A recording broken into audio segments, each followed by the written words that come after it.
Imagine a justice system built on rigorous evidence, not gut instincts or educated guesses about what works and what doesn't. More people could access the civil justice they deserve. The criminal justice system could be smaller, more effective, and more humane. The Access to Justice Lab here at Harvard Law School is producing that needed evidence, and this podcast is about the challenge of transforming law into an evidence-based field.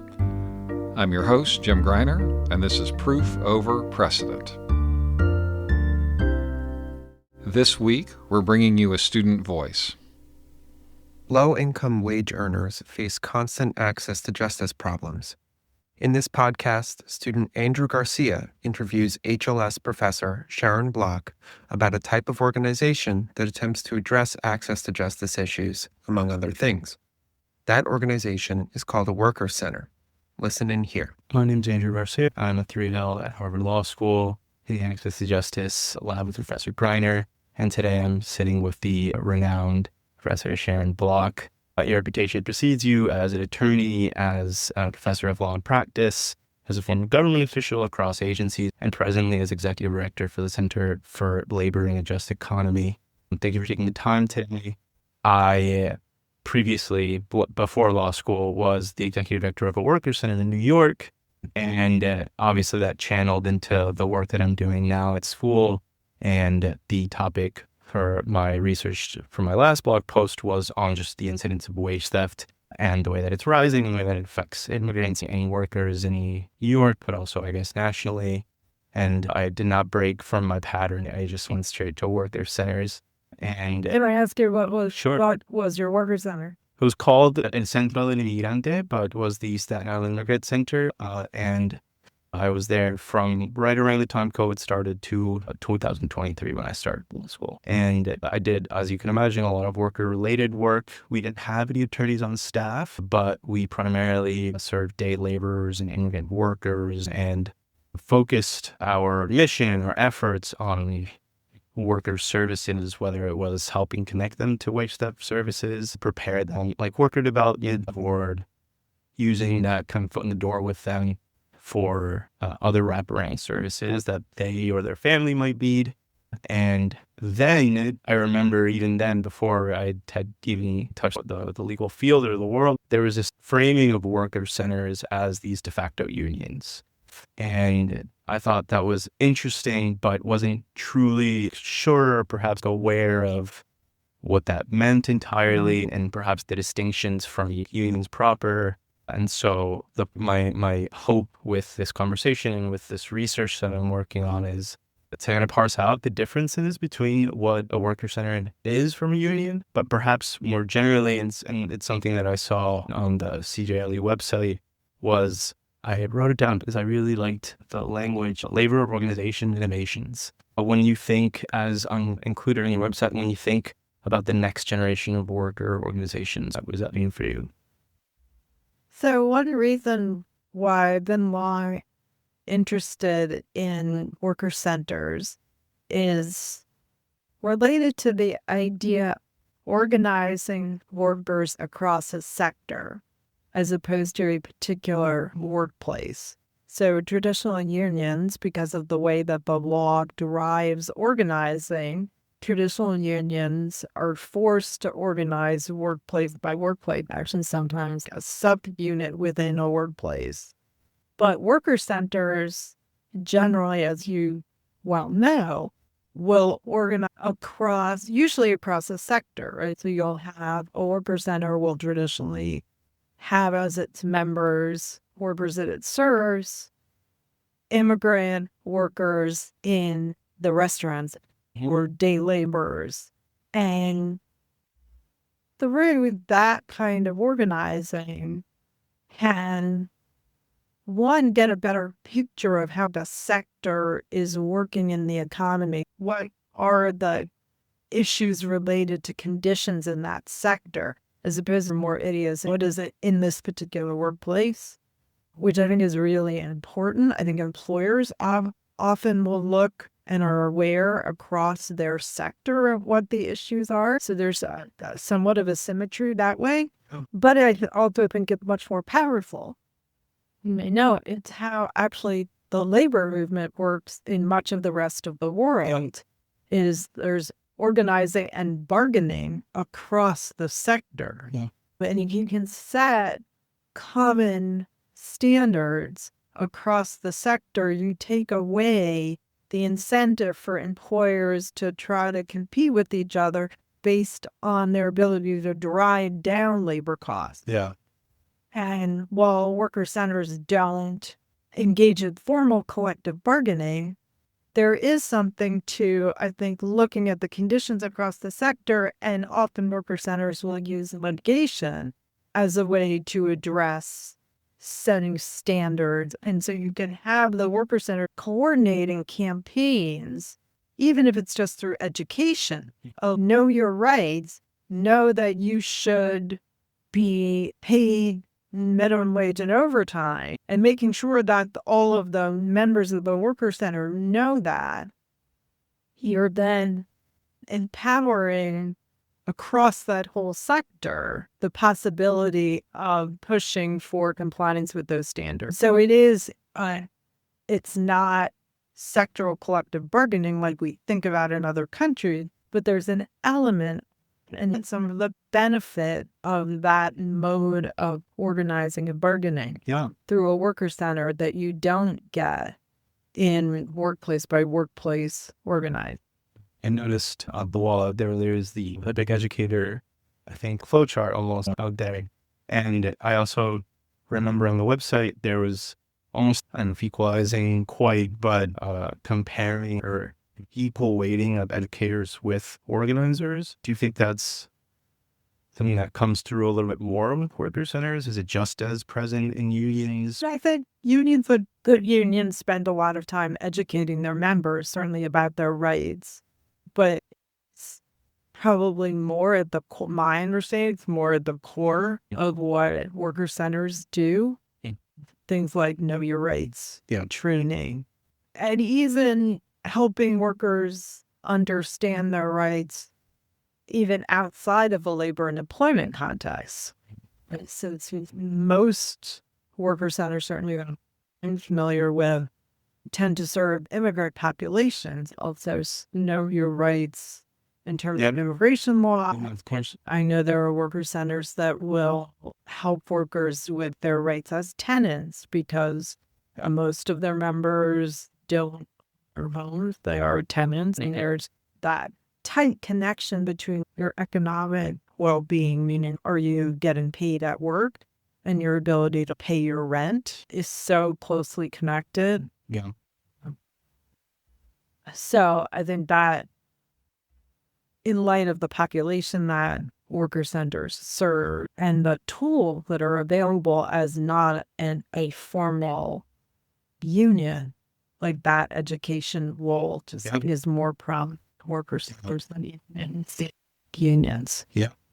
Something that's come up in the Access to Justice Lab has been my personal, perhaps, confusion and a stark differentiation between access to justice and justice. And I think sometimes I have trouble navigating where I fall when I'm in my research and I'm pursuing these different topics. But at the same time, I think even like worker centers specifically operate in this gray area where they are simultaneously perhaps less structured like a union and less confined to an industry, but also less confined to the like access that they're seeking for their workers. Has that distinction come up for you in your work? Do you see a meaningful distinction between the two? No, it's an interesting question. This is maybe a little bit to the side of that question, but in the second term of the Obama administration, our Secretary of Labor was Tom Perez, and he was saying that like often the law is very siloed. Like even if you looked at the Department of Labor's website, there was like the wage and hour division. You had to know about the wage and hour division. You had to know that the wage and hour division enforces minimum wage and overtime law. So if you are a worker trying to figure out, like, how do I find out what my rights are? Like, how many workers actually know that? And then you have to know that OSHA is where you go if you're afraid of getting hurt on that job. Obvious is that, workers don't have a wage and hour problem or an OSHA problem. They have I'm getting screwed at work problem. Yeah. And I absolutely think one thing I've been interested in, although I'm a labor lawyer, so I tend to think it just about the hours in the day. Right. But poor people don't actually even have just an I'm getting screwed at work problem. They have I'm getting screwed in life problem. Yeah.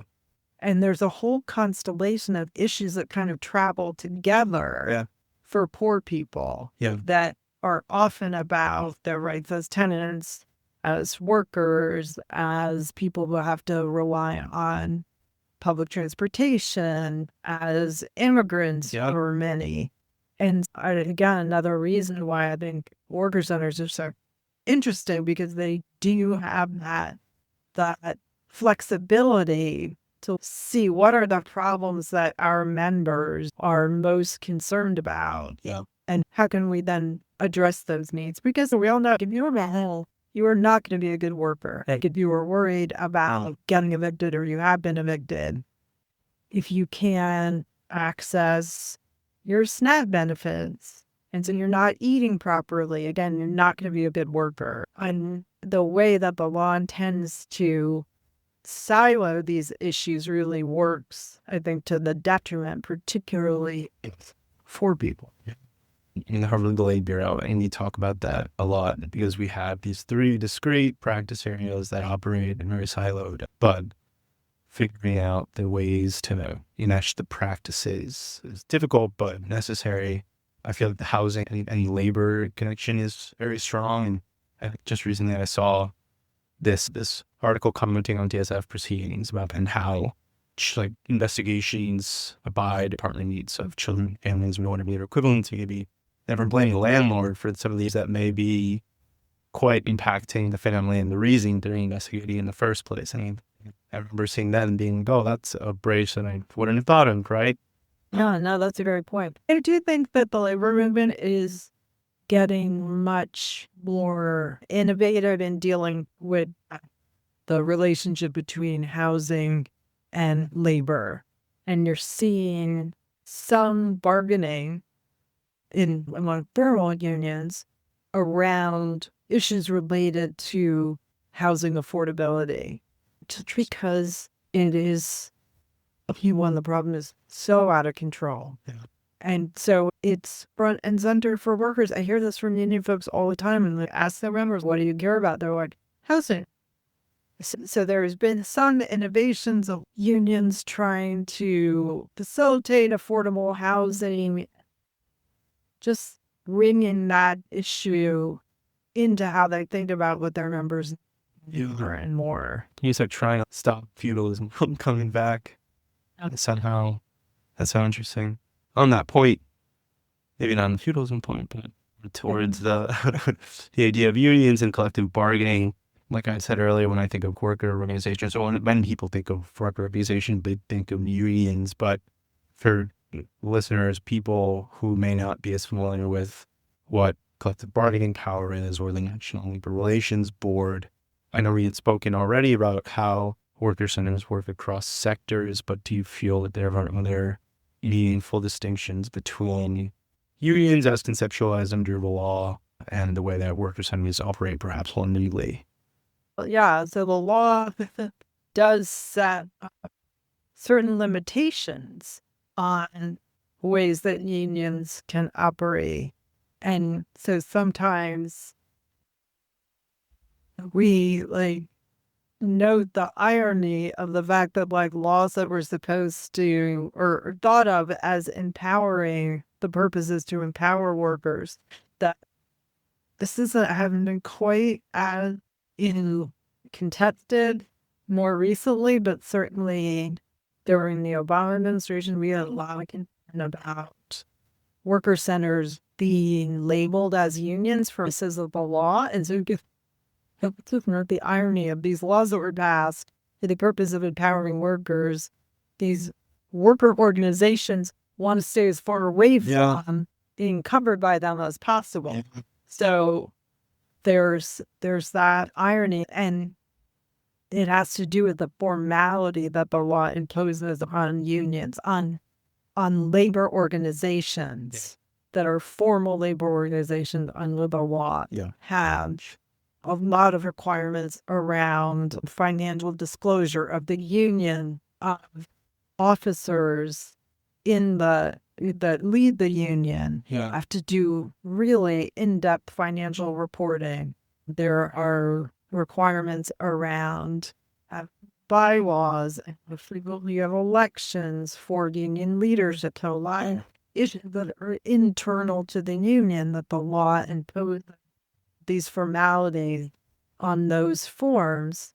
And so, again, in the Obama administration, we actually had, we had a whole series of oversight requests and hearings about whether the Department of Labor was appropriately categorizing certain organizations as unions or not, or as labor organizations as covered by labor law or not.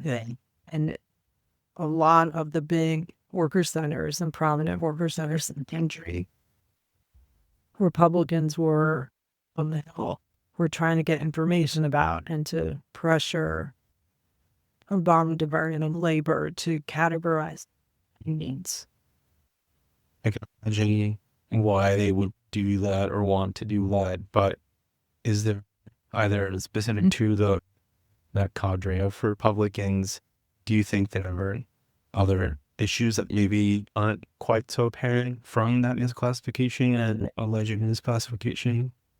There are issues related to, I think, accountability that can be valid about any nonprofit, about the relationship between the leadership and the members, and how responsive the leaders are to the members. Unions are not an issue as long as there's no correction, because leaders of unions have, again, under the law, there have to be elections. And if elections aren't run fairly, then there are steps that members can take so that the law imposes these requirements, fairness. I teach a seminar in the fall on ways that workers organize outside of traditional labor. And we talk about worker centers a lot, and my students are always very interested in worker centers. And I ask them about this issue. What are those trade-offs? And I think that can't hide from it. Like, that level of accountability is different in a worker center than it is in a union.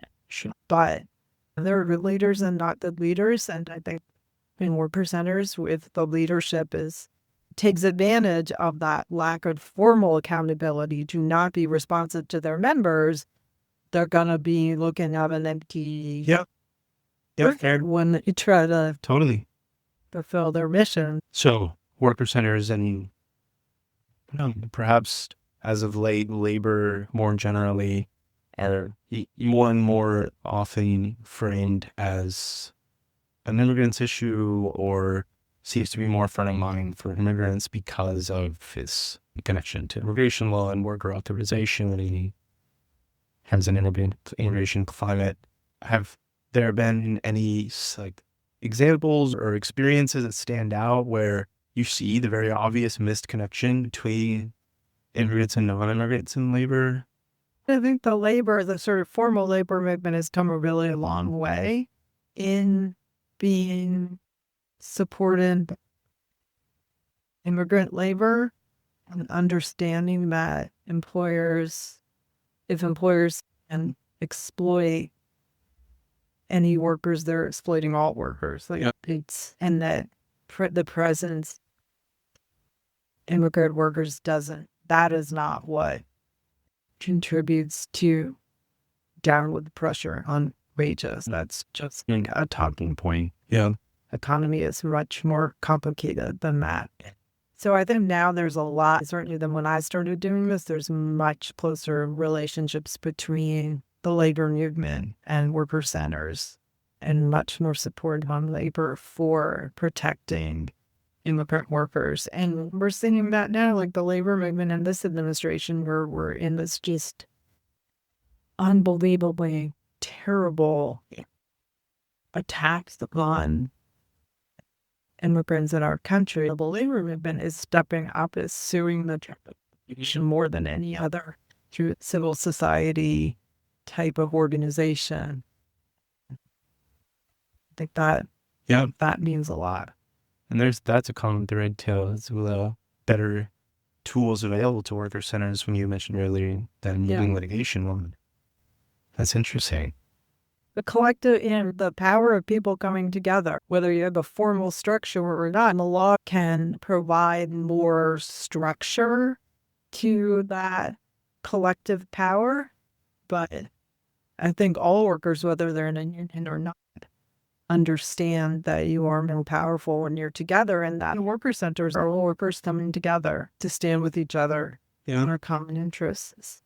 How this might be going back to the access versus justice question, but reductively, access seems to be clearing away to mechanisms of labor enforcement that currently exist. But for example, in the wake of COVID, the Coalition of Worker Centers of New York, including my own, organized this campaign that resulted in a around $2 billion relief fund for excluded workers. And that was achieved through the state legislature, and obviously couldn't have been done without the legislative process. But whether it be through litigation or through the legislative process itself, do you feel that access to lawmaking or policy making fits into access? Labor justice, of course, but that access that you may be present for included workers or citizen workers or non-immigrant workers, but doesn't currently exist for excluded populations. For sure, although I question how much it's even included for the immigrant included workers today. Kept a political process that is incredibly unresponsive to the interests of anybody other than the most wealthy and well-connected and concentrated corporations with the most concentrated power. It is a deep, deep problem in our democracy that predates the crisis that we have in our democracy as a result of the Trump administration. So yes, to be even more disempowered than disempowered is definitely not a good place to be. But again, I do think the labor movement has done a better job in recent years of advocating on behalf of all working people and seeing solidarity across all working people, whether they're union members or not, whether they're documented or not. But the sad reality is that we have elected representatives that just don't care. Proof Over Precedent is a production of the Access to Justice Lab at Harvard Law School. Views expressed in student podcasts are not necessarily those of the A to J Lab. Thanks for listening. If we piqued your interest, please subscribe wherever you get your podcasts. Even better, leave us a rating or share an episode with a friend or on social media. Here's a sneak preview of what will bring you next week. Hello, and welcome to my third podcast episode for the Access to Justice Lab at the Harvard Law School. My name is Andrew Garcia. I'm a third-year law student, and today I am joined by Emily Irigoyen, a second-year law student at Harvard. In addition to a full class schedule, Emily maintains a strong presence on campus as co-president of the Harvard Immigration Project for the 2025 to 26 term, and as a board member of the Harvard Legal Aid Bureau. Her unparalleled advocacy has resulted in tens of thousands of dollars in legal judgments for her clients, hundreds of pounds of food and basic supplies distributed to the greater Boston area in mutual aid efforts that she has organized. And she joins us today to talk about her work on the ground as a student attorney and active community member.